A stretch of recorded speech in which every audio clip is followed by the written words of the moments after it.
Bismillahirrahmanirrahim. Assalamualaikum warahmatullahi wabarakatuh. Salam sehat dan salam sejahtera untuk semuanya.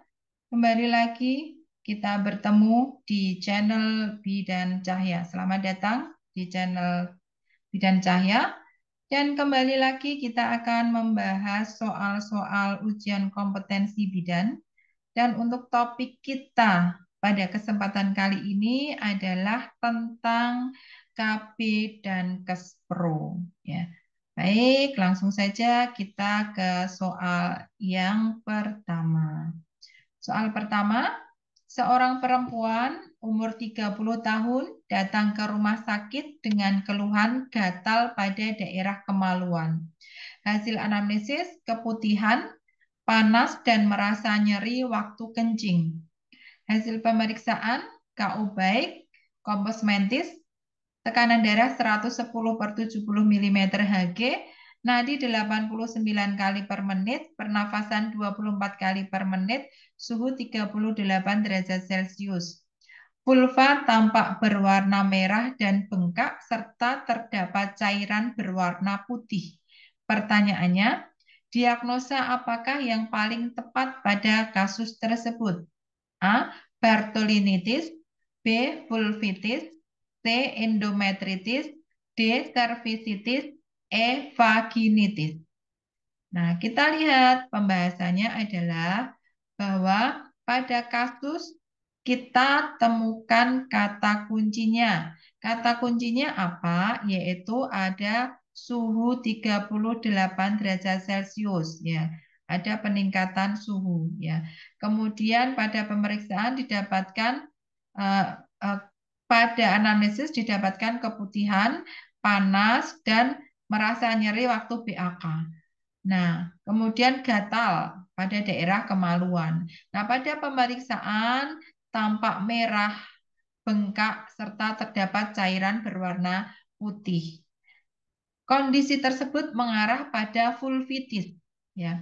Jadi vulvitis itu adalah suatu kondisi peradangan pada alat kelamin, terutama pada malam hari, keputihan, kemudian eh, rasa seperti terbakar pada kulit, kemudian pecah-pecah seperti pecah-pecah di sekitar vulva, kulit bersisik dan area putih yang menebal di vulva, bengkak dan merah di labia dan vulva.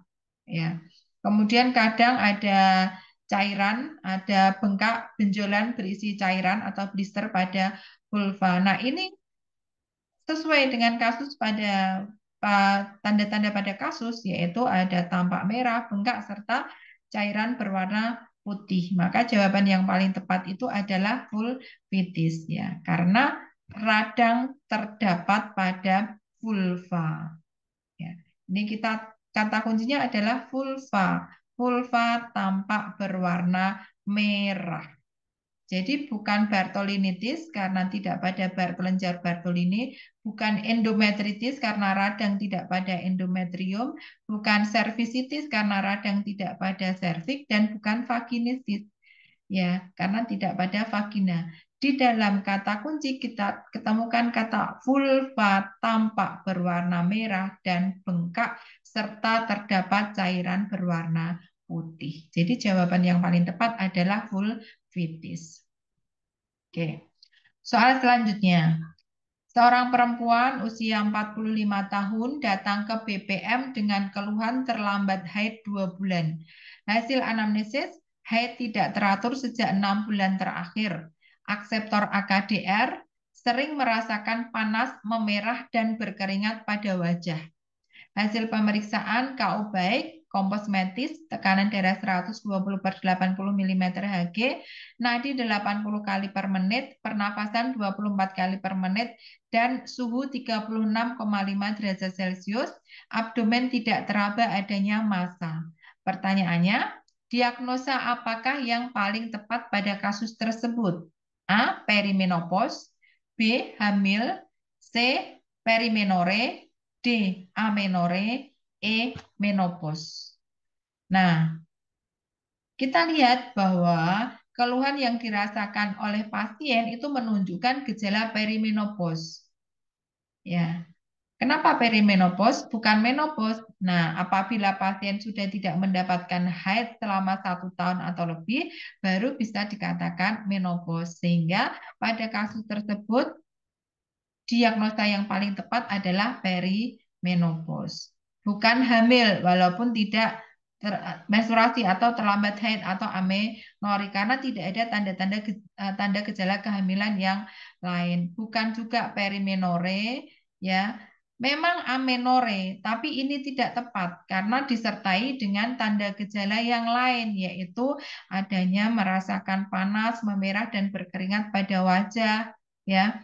Sehingga diagnosa yang paling tepat itu adalah perimenopause. Oke, soal selanjutnya. Seorang perempuan umur 37 tahun datang ke PMB ingin menggunakan alat kontrasepsi. Hasil anamnesis melahirkan anak pertamanya 40 hari yang lalu dan tidak ingin memiliki anak lagi. Hasil pemeriksaan KO baik, kompos mentis, tekanan darah 150/90 mm Hg, nadi 88 kali per menit, pernafasan 24 kali per menit, dan suhu 37 derajat Celcius, terdapat varises. Pertanyaannya, alat kontrasepsi apa yang paling tepat pada kasus tersebut? A. AKDR, B. Pil, C. MOW, D. Suntik, E. AKBK, sorry. AKBK. Nah, jadi kita lihat bahwa pada kasus tersebut, kata kuncinya adalah bahwa perempuan tersebut sudah tidak ingin memiliki anak lagi, ya. Kemudian hasil pemeriksaan didapatkan data bahwa tensinya lebih dari normal 150/90 mm Hg dan terdapat varises.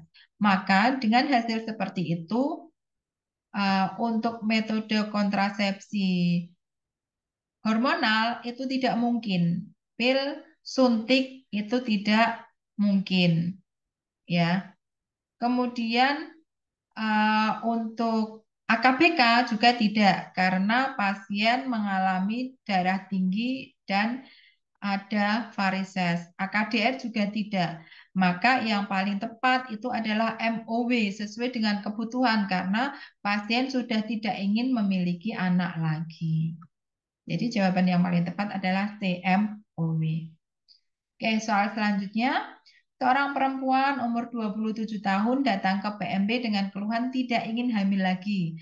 Hasil anamnesis, suami biasa menggunakan kondom namun tadi malam tidak menggunakan karena kehabisan. Hari ini adalah hari ke-10 siklus haid.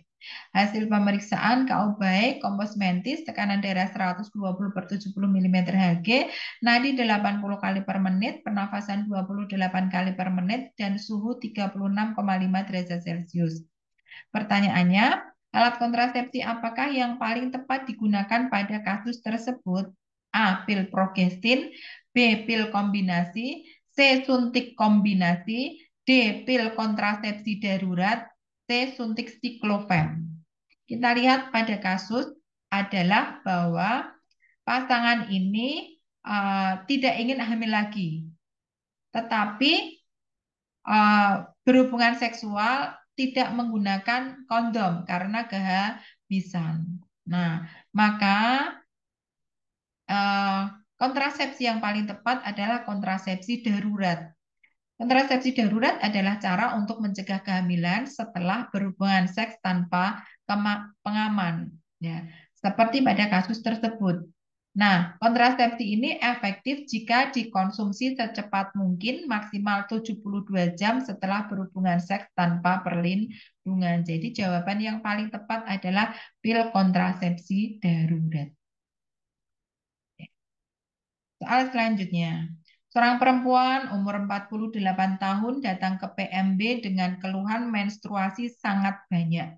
Anamnesis sering merasa pusing dan lemas, sudah menstruasi 10 hari, siklus haid tidak teratur 2-3 bulan, kadang sulit tidur dan gelisah, akseptor AKDR.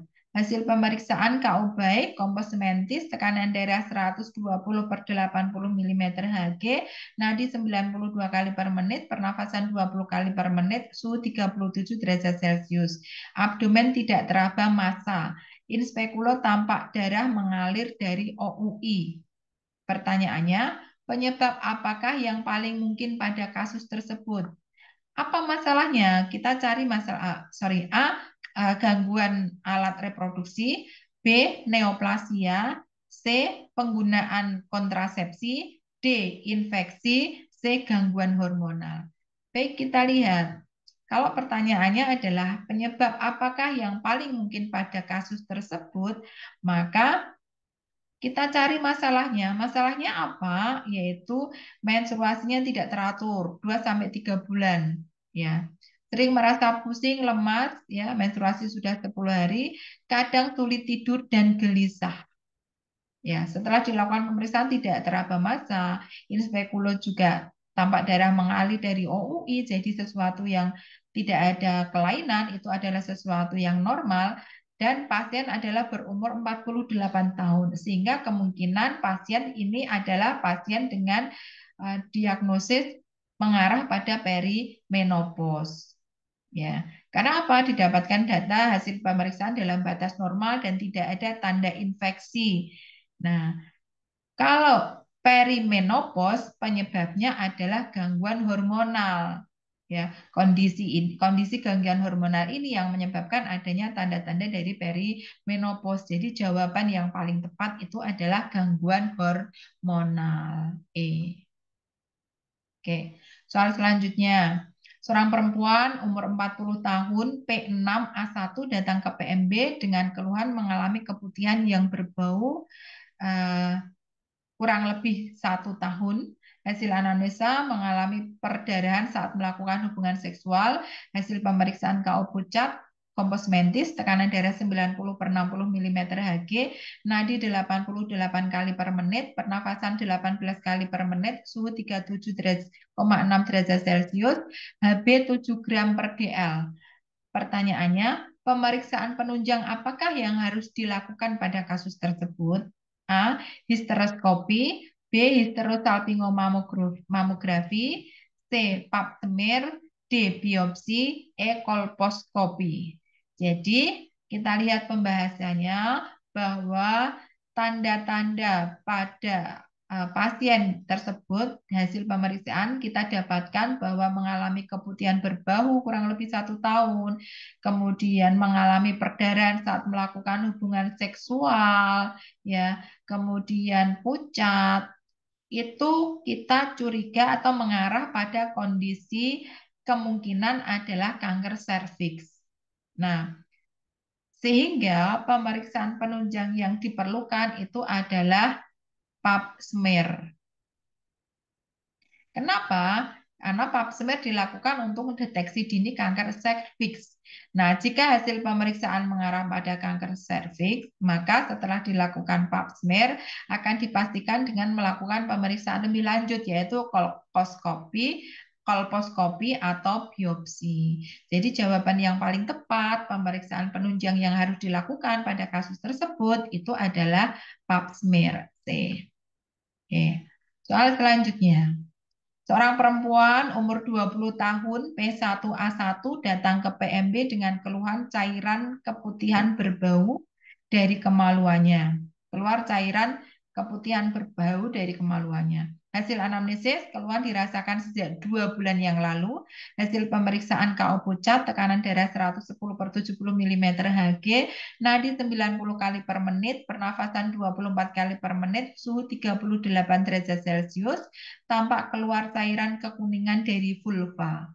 Pertanyaannya, pemeriksaan tambahan apakah yang dapat dilakukan pada kasus di atas untuk menunjang diagnosa?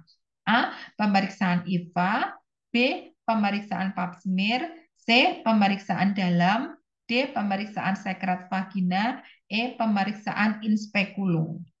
Kita lihat bahwa sekret vagina diambil sebagai bahan untuk dapat digunakan untuk pemeriksaan IVA maupun pap smear. Jadi jawaban yang paling tepat dari pertanyaan tersebut, pemeriksaan tambahan apakah yang dapat dilakukan pada kasus tersebut itu adalah pemeriksaan sekret vagina. Ya, sekret vagina bisa digunakan sebagai bahan pemeriksaan IVA maupun pap smear untuk menegakkan diagnosa bahwa apakah pasien mengalami kanker serviks atau tidak, karena pada data pada kasus mengarah pada kanker serviks, yaitu keluar cairan keputihan berbau dari kemaluannya sudah sejak 2 bulan yang lalu. Kemudian setelah dilakukan pemeriksaan spekulo, ternyata cairan kekuningan tampak keluar cairan kekuningan dari vulva. Maka untuk memastikan perlu dilakukan pemeriksaan sekret vagina. Jadi jawaban yang paling tepat adalah D.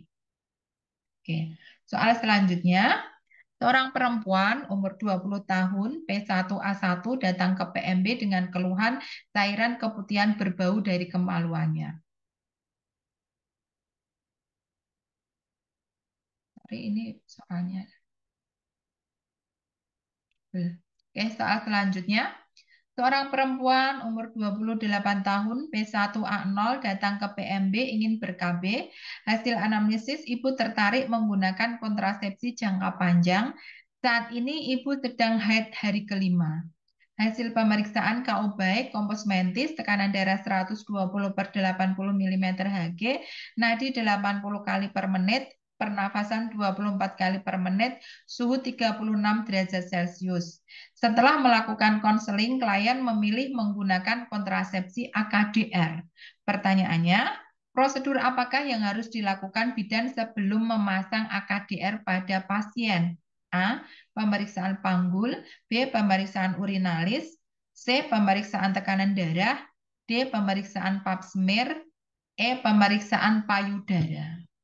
Nah, untuk pemasangan AKDR, prosedur pemasangan AKDR itu dimulai dengan pemeriksaan panggul, kemudian membersihkan vagina dan mulut rahim, baru dilakukan pemasangan AKDR. Jadi jawaban yang paling tepat itu adalah pemeriksaan panggul. Setelah ada persetujuan tindakan medis, setelah pasien memilih, kemudian ada persetujuan tindakan medis. Nah, tahapan untuk pemasangan AKDR dimulai dengan pemeriksaan panggul untuk screening, kemudian membersihkan vagina dan mulut rahim, kemudian baru dilakukan pemasangan AKDR. Jadi jawaban yang paling tepat itu adalah A, pemeriksaan panggul. Oke. Soal selanjutnya, seorang remaja perempuan umur 18 tahun datang ke rumah sakit dengan keluhan rasa sakit pada panggul dan perut bagian bawah. Hasil anamnesis, demam tinggi dan keputihan yang berwarna kuning, gatal, melakukan hubungan seksual secara aktif. Hasil pemeriksaan KO baik, tekanan darah 120/80 mm Hg, nadi 84 kali per menit, pernafasan 24 kali per menit, suhu 37,5 derajat Celcius. Pertanyaannya, tindakan apakah yang seharusnya dilakukan untuk mencegah kejadian tersebut? A. Menggunakan kondom. B. Mengkonsumsi antibiotik. C. Melakukan pap smear. D. Melakukan IVA. E. Rajin membasuh vagina dengan cairan sabun wanita. Baik, kita lihat pembahasannya bahwa pada kasus tersebut kita temukan data, yaitu kata kuncinya adalah sakit pada panggul dan perut bagian bawah, anamnesisnya demam tinggi, keputihan berwarna kuning, gatal, dan melakukan hubungan seksual secara aktif. Padahal dia adalah remaja. Nah, sehingga kondisi tersebut mengarah pada kondisi terjadinya penyakit menular seksual atau infeksi menular seksual. Nah, PMS atau IMS itu terjadi karena hubungan seksual yang tidak aman. Media penularan penyakit ini itu melalui suatu cairan seperti cairan vagina, cairan sperma, darah, maupun cairan tubuh lainnya.